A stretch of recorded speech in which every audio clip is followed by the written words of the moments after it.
What's the meaning of archangel?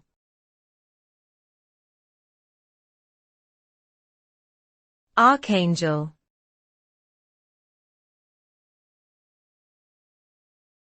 Archangel.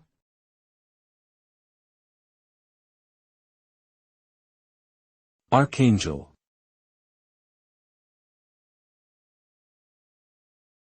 Archangel.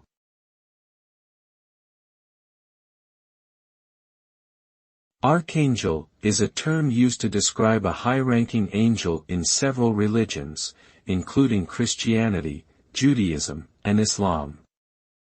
The word archangel comes from the Greek archangelos, meaning chief angel.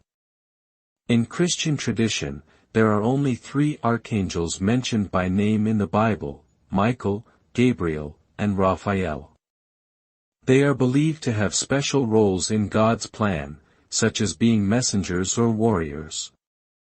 In art and literature, archangels are often depicted with wings and bright halos, representing their divine status.